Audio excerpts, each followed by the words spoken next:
नमस्कार, बहुत स्वागत है आप सभी का इंडिया न्यूज हरियाणा पर। मैं हूं राजीव रघुनंदन। हमारे प्रदेश का सियासी पारा लगातार हर घटनाक्रम के बाद गर्मा रहा है और इसी गर्माहट को भांपने के लिए तमाम राजनीतिक दल अपने अपने स्तर पर तैयारियां शुरू कर रहे हैं। यह सब इसलिए क्योंकि समय जैसे जैसे गुजर रहा है, चुनाव जैसे जैसे नजदीक आ रहे हैं, वैसे वैसे सियासत भी बढ़ रही है। आज प्रदेश की हुड्डा पार्ट 2 सरकार ने अपने मंत्रिमंडल का विस्तार कर दिया। मंत्रिमंडल में नए चेहरे के तौर पर हिसार से विधायक सावित्री जिंदल और नूंह से विधायक आफ्ताब अहमद को जगह मिली। दोनों ही मंत्रियों को विभाग भी बांट दिए गए। आज की चर्चा में हम ये सोचने समझने की कोशिश करेंगे कि आखिर इस मंत्रिमंडल विस्तार के असल में राजनीतिक मायने क्या है। क्या मौजूदा राजनीतिक समीकरणों में हरियाणा मंत्रिमंडल का विस्तार राज्य सरकार के लिए सार्थक साबित हो पाएगा, यानी कि साख बचाने वाला।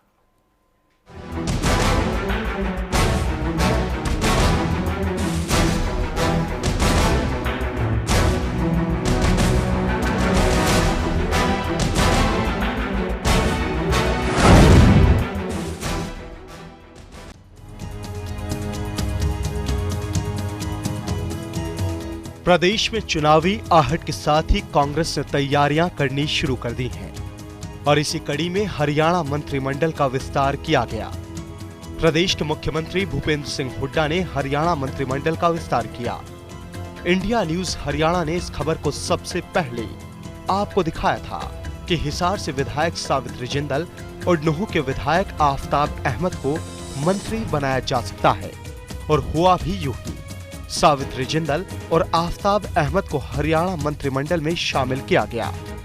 चंडीगढ़ में हरियाणा राजभवन में राज्यपाल जगन्नाथ पहाड़िया ने दोनों को पद और गोपनीयता की शपथ दिलाई। शपथ ग्रहण के बाद सावित्री जिंदल बेहद खुश दिखाई दी। उन्होंने सीएम हुड्डा, कांग्रेस अध्यक्ष सोनिया गांधी और उपाध्यक्ष राहुल गांधी का आभार जताया। देखिए, मेरे पास शब्द नहीं है कि मैं शब्दों में बयान कर सकूं। मैं मुख्यमंत्री जी का, हमारी यूपीए की अध्यक्षा सोनिया गांधी जी का, राहुल गांधी जी का और सभी मेरे हिसार के सभी बहन भाइयों का, जो हमारी पार्टी के कार्यकर्ता हैं, सबका बहुत बहुत धन्यवाद करता हूं। इसके बाद नूंह विधायक आफ्ताब अहमद ने शपथ ग्रहण समारोह के बाद इंडिया न्यूज से खास बातचीत में क्या कुछ कहा, आइए आपको सुनाते हैं। हर एक जो भी विधायक बनने के बाद हर एक के मन में होती है कि प्रदेश में बेहतर तरीके से, बेहतर ढंग से अपने इलाके की, अपने हरियाणा प्रदेश की सेवा कर सके और उसमें कार्य कर सके। मैं मानता हूं कि मंत्री बनना एक निसंदेह एक बड़ा सौभाग्य का पल है, एक बड़ा फक्र और गर्व का पल। सावित्री जिंदल के हरियाणा मंत्रिमंडल में शामिल किए जाने के बाद अपनी मां के दोबारा मंत्री बनने से कुरुक्षेत्र सांसद नवीन जिंदल बेहद खुश दिखाई दी। वो कहते हैं उन्हें इस पल का बेसब्री से इंतजार था। सालों से हिसार वासियों को मैं कहूँगा कि इस पल का इंतजार था और मुझे मेरे लिए बहुत गर्व का यह पल है कि जब मेरी मां को मंत्री बनाया गया है, हरियाणा में कैबिनेट मंत्री बनाया गया है, और मुझे पूरा विश्वास है कि सावित्री जिंदल जी एक बहुत अच्छी मंत्री बनकर के, और मैं समझता हूं कि हरियाणा वासियों की बहुत सेवा करके दिखाएंगी। सियासत के इस चक्रव्यूह को भेदने और सत्ता की खीर को खाने की चाहत में हर राजनीतिक पार्टी की अपनी नीति है। फिलहाल हरियाणा मंत्रिमंडल में शामिल किए गए दो नए चेहरे किस तरीके से प्रदेश में कांग्रेस के रसूख को मजबूत करते हैं, ये देखना दिलचस्प होगा। चंडीगढ़ से विपिन परमार, इंडिया न्यूज हरियाणा। तो बहुप्रतीक्षित मंत्रिमंडल विस्तार किया गया।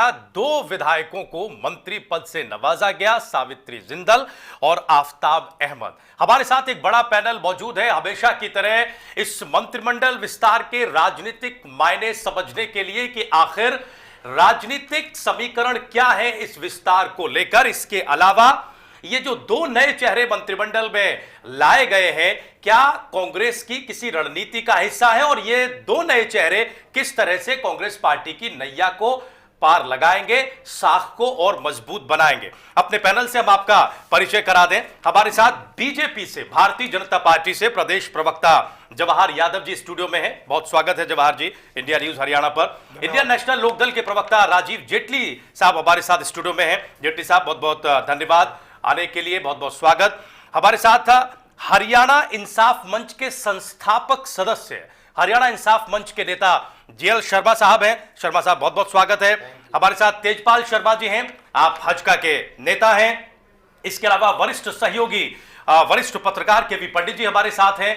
हमारे साथ मनीष मित्तल जी हैं। मनीष मित्तल जी भी हरियाणा इंसाफ मंच के प्रवक्ताओं में शुमार है। इसके अलावा फोन लाइन पर हमारे साथ कांग्रेस पार्टी के वरिष्ठ नेता करण सिंह दलाल साहब जुड़े हुए हैं। दलाल साहब चंडीगढ़ से ही हमारे साथ हैं और आज जब ये विस्तार हो रहा था तो वो राजभवन में वहां मौजूद थे। चर्चा की शुरुआत भी दलाल साहब हम आपसे ही करना चाहेंगे।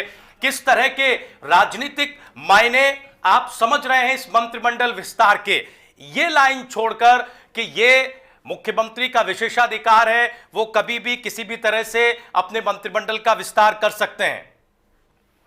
इसमें मैं तो ये कहना चाहूंगा कि जब भले लोग और अच्छे काबिल लोग कबीना मंत्री बनते हैं तो सबसे ज्यादा लाभ प्रदेश के आम आदमी का होता है। और जो व्यवस्था है, व्यवस्था में पढ़े लिखे अच्छे लोग अगर आते हैं तो व्यवस्था को भी इसका लाभ होता है।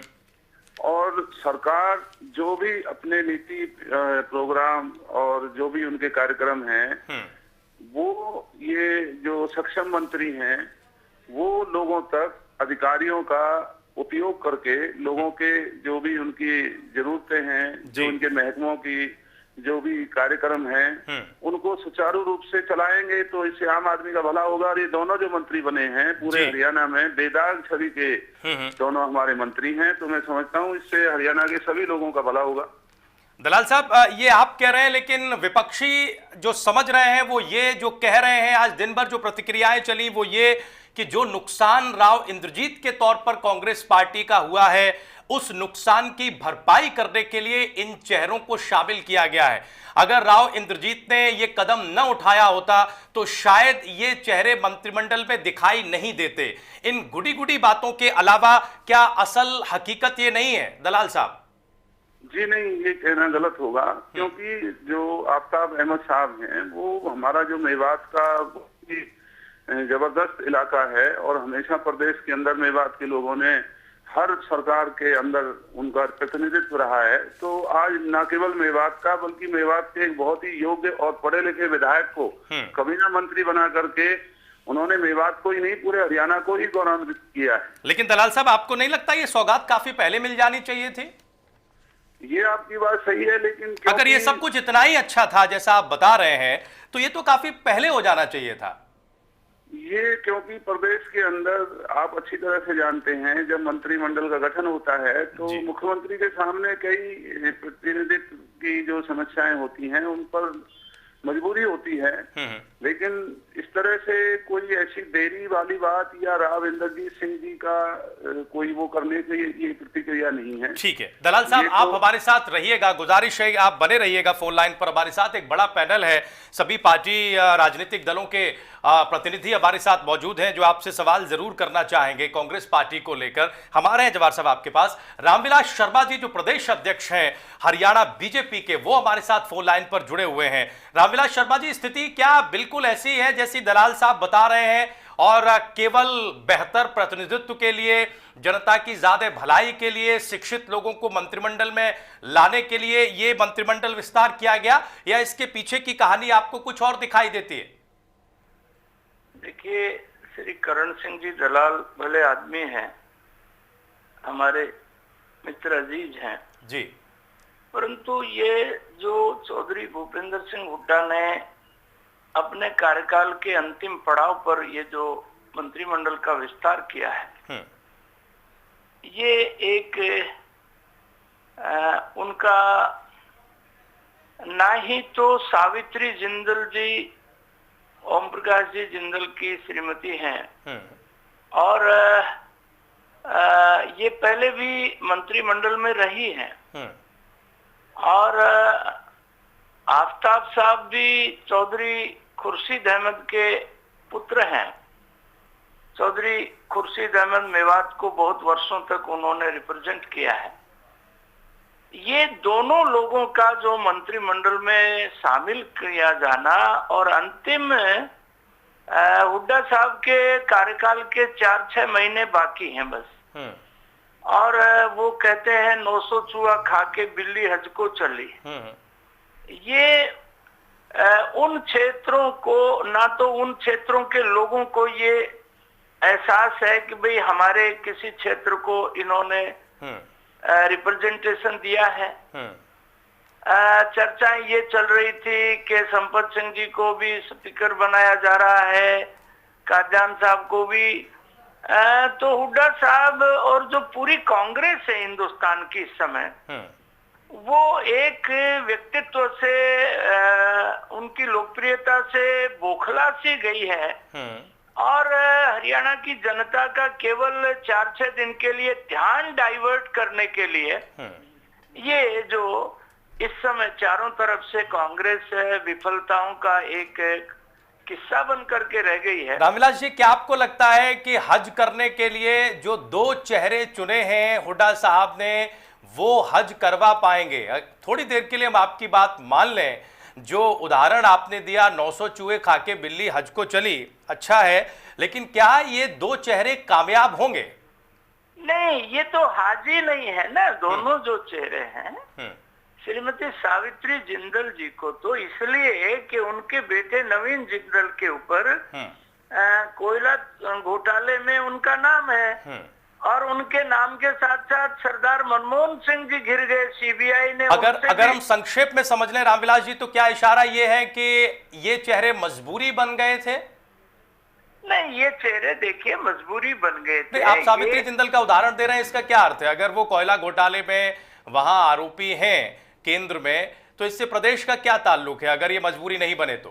इसका ताल्लुक क्यों नहीं है? वो कुरुक्षेत्र से, कुरुक्षेत्र धर्म क्षेत्र, कुरुक्षेत्र समवेता युजुत्सव है। कुरुक्षेत्र देश की सांस्कृतिक राजधानी है और वहां का member parliament OP Jindal Haryana का इतना नामी ग्रामी उद्योगपति था, उसने हरियाणा का नाम उद्योग जगत में ऊंचा किया। ठीक है। और उसके बेटे ने कांग्रेस से मिलकर के उस नाम को बदनाम किया है। तो ये शायद ऊपर की जो राहुल गांधी की जो ब्रिगेड है उसके दबाव में, क्योंकि हुड्डा साहब के मंत्रिमंडल पर और पर सब पर एक छाया लगती है कि ये रॉबर्ट वाड्रा को भी हुड्डा साहब एक गरीब किसान बता रहे हैं। आप जो आरोप लगा रहे हैं बहुत संक्षेप में, चूंकि पैनल हमारे पास यहाँ बहुत बड़ा है चर्चा के लिए, दलाल साहब से हम प्रतिक्रिया ले लेते हैं। दलाल साहब, कई आरोप रामविलास शर्मा जी ने लगा दिए हैं आप लोगों के ऊपर, क्या कुछ सफाई पेश करना चाहेंगे? जवाहर साहब, बस अभी वरिष्ठ नेताओं को सुन लेते हैं। देखिए, जहां तक सावित्री जिंदल जी का सवाल है, ये सौभाग्य से हरियाणा की मंत्री विधायक हैं और आज मंत्री बनी हैं। इसके अलावा देश निर्माण में आप सावित्री जिंदल जी का करियर देखिए कि इतनी बड़ी कंपनीज वो चलाती है, जब उत्पादन होता है हजारों लोगों को रोजगार वो अपनी कंपनियों में देती हैं। हरियाणा के नाम को उन्होंने गौरवान्वित किया है। तो ऐसे लोग मंत्रिमंडल में आते हैं तो इससे आम आदमी का भला होता है। इसमें कोई राजनीतिक लोगों को कोई में बुरा नहीं मानना चाहिए। जहां तक सवाल आफ्ताब अहमद का है, रामविलास शर्मा जी ने भी माना है, उनके पिता भी मंत्री रहे हैं और आज आफ्ताब अहमद साहब बने हैं। तो ये पूरे हरियाणा के लिए दोनों मंत्रियों का इस वक्त जो मुख्यमंत्री जी ने इनको अपनी टीम में शामिल किया है, ये पूरे प्रदेश के लिए एक सौभाग्य की बात है और हम उन सभी को शुभकामनाएं देते हैं। ठीक है कि वो अपने पद पर रह करके और लोगों। दलाल साहब, एक सवाल जवाहर यादव जी करना चाहते हैं, सुन लीजिए। करण दलाल साहब, मैं आपकी एक बात से सहमत हूं कि यह विस्तार सोच समझ के किया गया है, क्योंकि आपने रिप्लेस किसको किया है? आपने रिप्लेस किया है गोपाल कांडा को, आपने रिप्लेस किया है जिले शर्मा को, आपने रिप्लेस किया है ओम प्रकाश जैन को। तो जैसे वो लोग थे उन्हीं के स्थान पर आपने वैसे ही उपयुक्त लोग आप लेकर आए हैं। वो जेल में चले गए, इनका नंबर आने वाला है। जैसे अभी हमारे माननीय अध्यक्ष ने कहा, जिनका कोयला घोटाले में नाम है उसी एफआईआर में जगमोहन रेड्डी तो आंध्रा का जेल में चला जाता है, नवीन जिंदल पे एफआईआर है, सीबीआई के पास ये केस चला गया। मैं 2 मिनट में इस विषय को लूंगा, 2 मिनट मुझे कोई टोके नहीं। भारतीय संस्कृति में ये अटूट उदाहरण है सावित्री जिंदल का मंत्री बनना। इसको इस रूप में आप समझ सकते हैं कि जब भगवान राम को अयोध्या से निकाला गया तो निकालने वाली जो थी वो उसकी सौतेली माँ थी कैकेयी, परंतु उसके निकालने पर अयोध्या भी उदास थी और भरत भी उदास था। यहां पहली बार ऐसा हो रहा है कि जिसका बेटा जेल जाने की तैयारी कर रहा है उसकी मां भी आनंद ले रही है और वहां की प्रजा भी आनंद, उस महल की प्रजा भी आनंद ले रही है। इतनी विकट और आफताब की आपने बात की, तो जो रॉबर्ट वडेरा को जमीन दी गई मेवात में, वो सीधा सीधा आफताब ने दी। आपके दोनों के दोनों लोग हुए हैं जिन्होंने कांग्रेस को अपनी परंपरा के अनुसार कि जेल जाने वाले मंत्रियों की एक लाइन है उसमें दो नए नाम और तो जवाब और भी ज्यादा लंबा हो जाएगा। दलाल साहब बहुत संक्षेप में इनके आरोपों पर टिप्पणी कर दीजिए। देखिए, रॉबर्ट वाड्रा जी का जो मुद्दा था वो कल सुप्रीम कोर्ट में PIL को सुप्रीम कोर्ट ने रद्द करते हुए ये कहा है कि इस तरह की बातों का सुप्रीम कोर्ट में आना ये बेतुकापन है। तो एक मायने में जो भी वो डील थी उसको सुप्रीम कोर्ट ने ठीक माना है, तो उसके ऊपर चर्चा नहीं होना चाहिए। जहां तक इन्होंने नवीन जिंदल जी के आरोपों के बारे में कहा है, आरोप सबके ऊपर लगते हैं, लेकिन अभी तो CBI भी जांच करने लगी हुई है और ये कोई नहीं कह पा रहा है कि वो उसमें संलिप्त हैं या नहीं नवीन जिंदल जी। दलाल साहब, उनके अकाउंट से 2.5 करोड़ रुपए, उनके अकाउंट से ऑन रिकॉर्ड हम लोग कोल ब्लॉक आवंटन में चर्चा करने अकाउंट में गए हैं। हम सुप्रीम कोर्ट की निगरानी में केस दलाल साहब बड़ी माफी के साथ आपको रोकना चाहेंगे, क्योंकि अगर ये चर्चा इस तरह से आगे बढ़ी तो ये कोल ब्लॉक आवंटन पर ज्यादा हो जाएगी बजाय कि मंत्रिमंडल विस्तार के। हमारे साथ और भी खास मेहमान है, GL शर्मा जी हमारे साथ मौजूद है, हरियाणा इंसाफ मंच के संस्थापक सदस्य हैं, जैसा हमने पहले आपको बताया। हमारे साथ इंटरनेशनल लोकदल के प्रवक्ता राजीव जेटली साहब हैं। जेटली साहब, इस मंत्रिमंडल विस्तार को आप किस तरह से देखते हैं? क्या वाकई इसकी जरूरत थी या फिर किसी मजबूरी के तहत यह मंत्रिमंडल विस्तार किया गया? कहने में यह अच्छा लगता है कि यह मुख्यमंत्री का विशेषाधिकार है, लेकिन हर विशेषाधिकार के पीछे एक सियासत, एक राजनीति होती है। क्या कुछ समझ में आ रहा है आपको? देखिए, मैं दोबारा से ये एक बात, जैसा भी यादव जी ने बोला, मैं उसको दोबारा से उसी को एम्फेसाइज करना चाहूंगा कि इस सरकार ने सावित्री जिंदल को किस लिए मंत्री बनाया ये सब जग जाहिर है, बहुत डिटेल में बता दिया गया है पहले से ही। और आफ्ताब अहमद जी को मंत्री किस लिए बनाया ये भी जग जाहिर है। ठीक है। अब बताने की बात सिर्फ इतनी है कि अब क्योंकि इलेक्शन का टाइम है, इस टाइम पे सरकार जो भी काम कर रही है वो कोई समाज सेवा के लिए नहीं कर रही है। सरकार जितने भी काम कर रही है वो अपने फायदों के लिए कर रही है, वो वोट खरीदने के लिए कर रही है। वो कहीं ना कहीं एक टाइप से एक मेवात से मंत्री बनाकर ये दिखाना चाहते हैं कि मेवात में किस तरीके की। इसमें क्या दिक्कत है जेटली साहब? तो हर सरकार करती है, हर सरकार कि वो कहां किसको कितना प्रतिनिधित्व दे जिससे उसके वोट में इजाफा हो। जैसा कि आपने, क्योंकि अभी जैसे यादव जी ने बताया था, मैं दोबारा से इस बात को रिपीट करना चाहूंगा। जैसा कि आपने पीछे देखा, अगर आप कैग की रिपोर्ट निकाल के देखें तो जो जितनी प्रोडक्शन बिजली की जिंदल की कंपनी ने वहां पे करी है, उसकी जो प्रोडक्शन कॉस्ट है उस कॉस्ट से भी कम पैसों में, तो उसकी जो उससे कॉस्ट, उसकी जो रेवेन्यू जो जनरेट हुआ है वो लगभग 100% का रेवेन्यू जनरेट हुआ है वहां पे।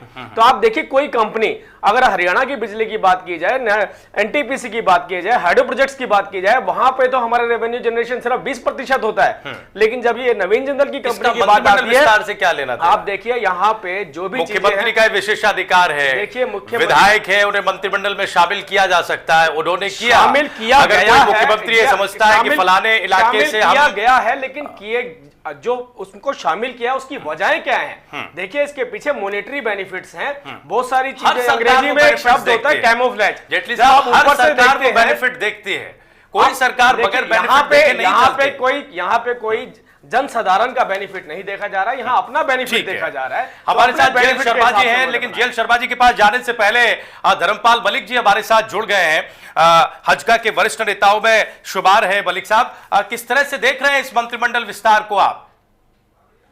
ये देखिए, मंत्रिमंडल का विस्तार तो इसमें कोई संदेह नहीं, चीफ मिनिस्टर ये चाहे कर सकता है, लेकिन कोई भी कार्य चीफ मिनिस्टर ने या सरकार ने डेमोक्रेटिक सेटअप में वो करना चाहिए जो पब्लिक इंटरेस्ट में हो, पब्लिक की भलाई के लिए हो। ठीक है। ये केवल चुनाव को मद्देनजर रखते हुए उन्होंने ये विस्तार किया है।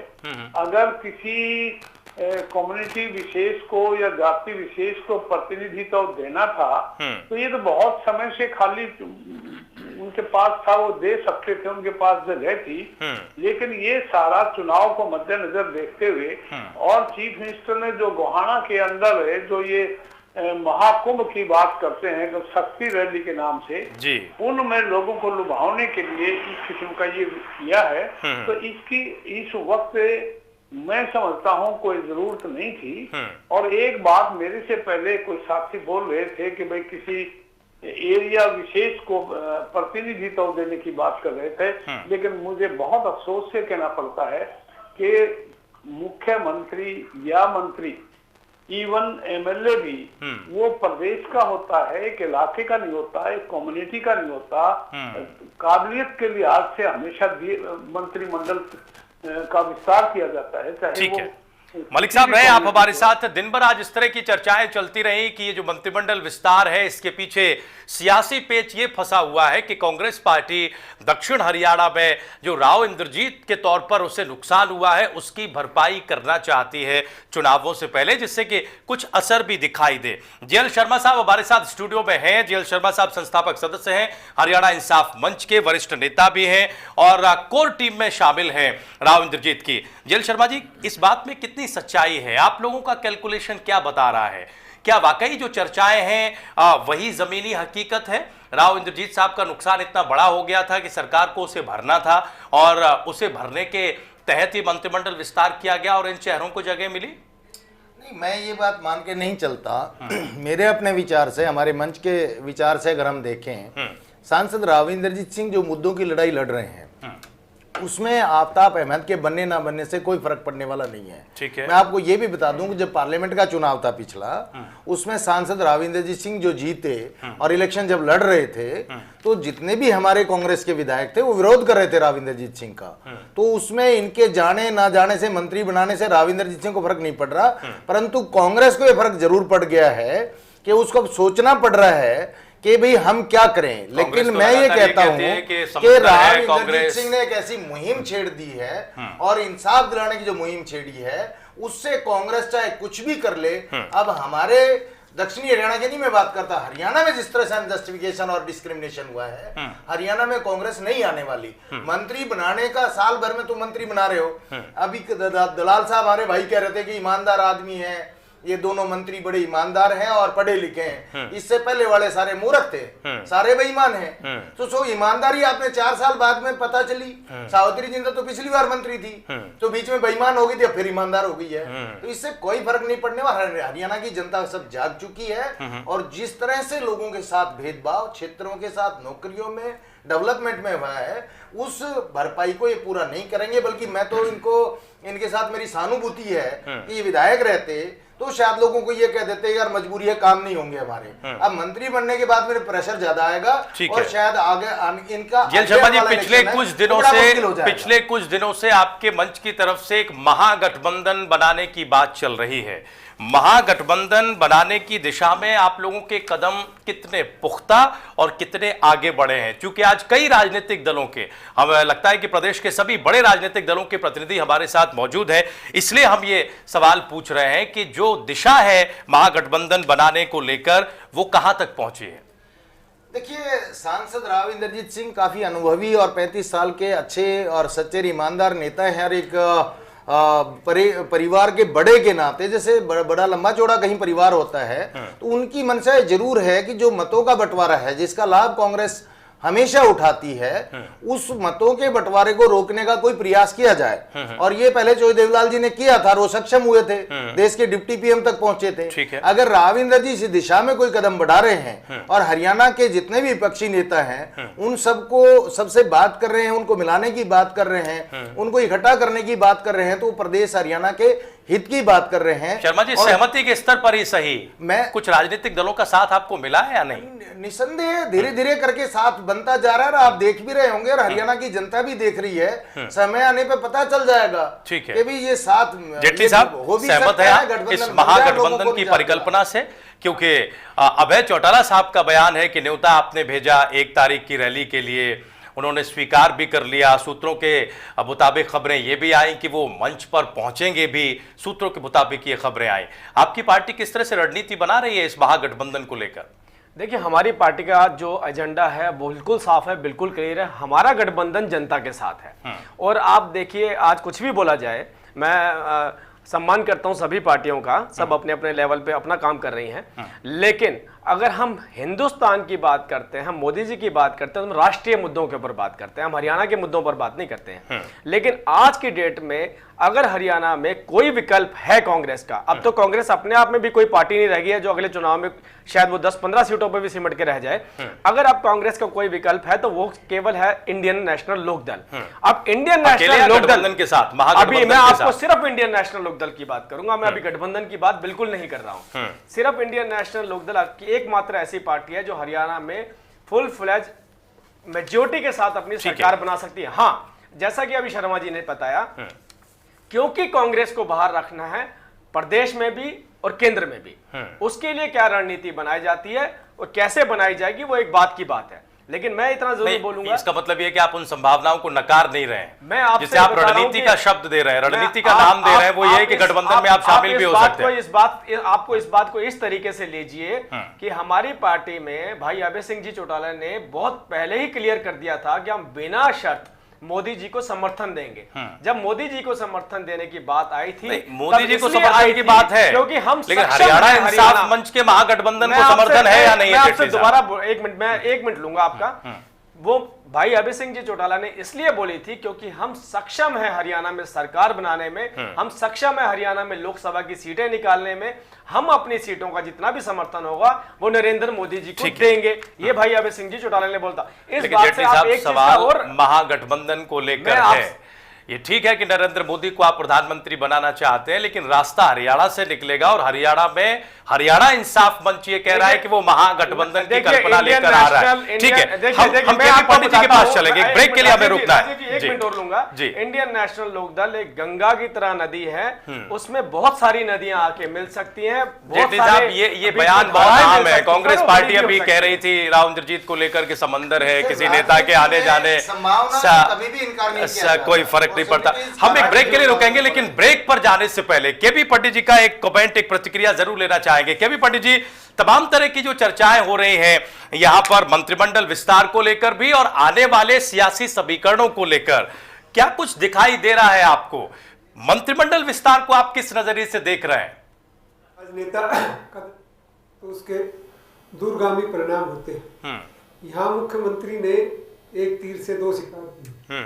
पहला तो ये जातिकरण समीकरण में संतुलन मंत्रिमंडल में पैदा किया, क्योंकि वैश्य समुदाय के दो मंत्री थे, कांडा और ओपी जैन, वो दोनों जेल में हैं। वैश्य समुदाय ये महसूस करता था कि उनको रिप्रेजेंटेशन नहीं मिल रहा, ठीक है, उनको दिया।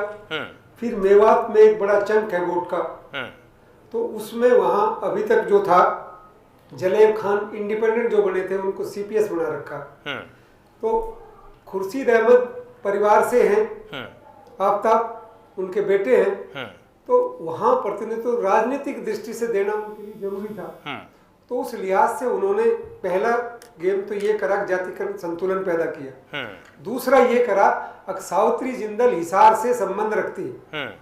जब कुलदीप बिश्नोई जी ने चुनाव लड़ा था तो उनको सर्वाधिक वोट हिसार असेंबली कॉन्स्टिट्यूंसी से 34,000 से लीड मिली थी। तो मुख्यमंत्री के निशाने में कुलदीप बिश्नोई जी हैं, तो उन्होंने सावित्री जिंदल को बना के वो जो लीड मिली थी, जिसकी वजह से वो लगभग 6,500 से जीते थे। यानी पंडित जी, हम ये कह सकते हैं कि जनता की भलाई का एंगल थोड़ा कम दिखता है और राजनीतिक दृष्टिकोण थोड़ा ज्यादा है। यानी जहां हम कमजोर हुए हैं वहां दोबारा से ताकतवर होने की कोशिश इस मंत्रिमंडल विस्तार के जरिए की गई है।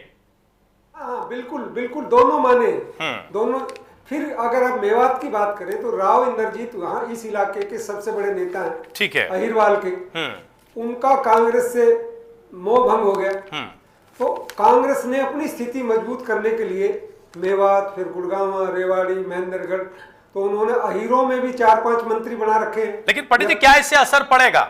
क्या राव इंद्रजीत का जो भी दबदबा है इस पूरे इलाके में, आफ्ताब अहमद को मंत्री पद से नवाजने के बाद उस दबदबे में कोई खलल कांग्रेस पार्टी डाल पाएगी?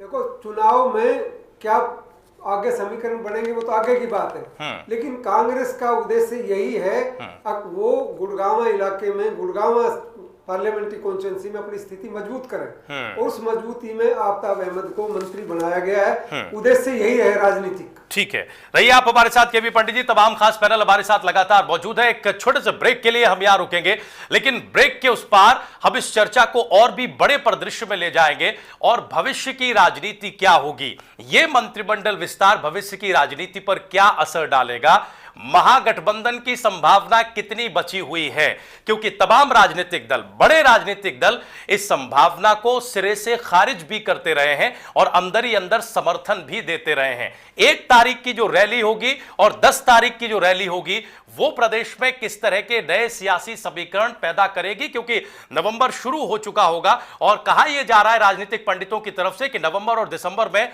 पिक्चर थोड़ी थोड़ी साफ होनी शुरू हो जाएगी। एक छोटा सा ब्रेक, तुरंत हाजिर हो रहा है।